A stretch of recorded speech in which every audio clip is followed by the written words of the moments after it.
Right, so Undertaker had an interview. It wasn't with me, unfortunately. I asked him, but he simply said no. Don't know why. But no, he did actually have an interview with two other guys. I don't really know what the other two guys do.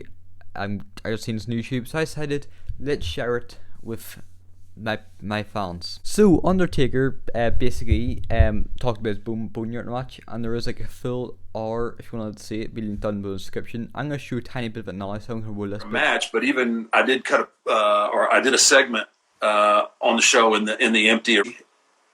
Really bizarre, because like I said, you're looking for that energy to feed off of, and it is just not there. You have to create it in your head, and you have to you almost have to pipe in the fan noise in your head and create that atmosphere, and like draw on your memories and draw on all these other experiences,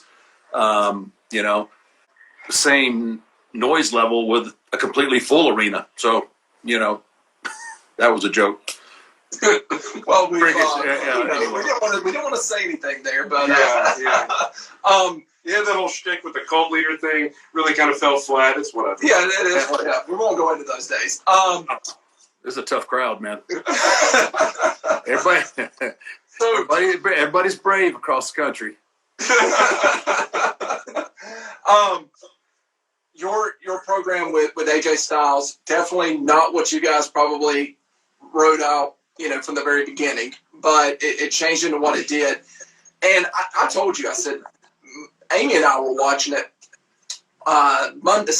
Sunday night we watched just your match, and then Monday I went back and watched some of the other matches. But I watched your match, and at the end of it, Amy said, I loved that.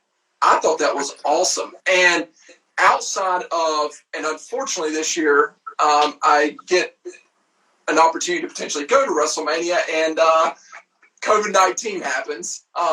Thank you, Mr. You're the kiss of death, man.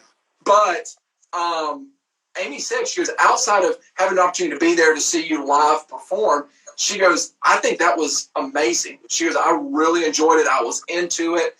She goes, I was waiting for the next scene to happen. She goes, I really liked it. How did you feel about what you and AJ ended up doing? So obviously, you always envision this match happening in a live arena. And then somewhere there in the last few weeks or last couple of weeks, when we didn't even know what was going to happen the next day, the idea was thrown at me about, doing something off site.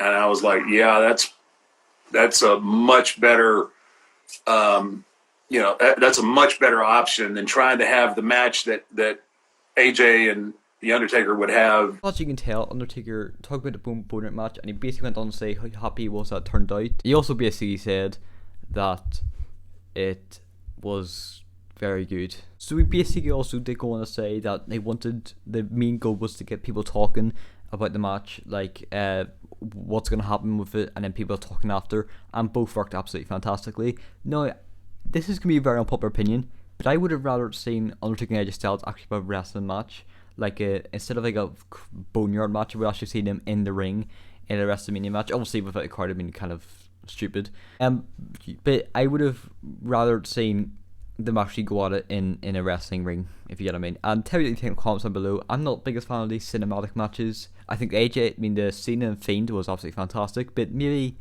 Undertaker and AJ Styles, that's a dream match. Just see it in the ring next time. And let's be honest, everyone's going to hate me for that. He also did go on to say that he would not be surprised if one of these type of matches would happen every year, maybe once a year, even twice a year. I mean, that would be pretty cool, I guess. We kind of had twice in one night. No, twice in one show. So yeah, tell me what you think in the comments down below. I'll leave the rest of the video with a tiny bit more of the interview, and check out the whole link of the interview, and I'll see you in the next one.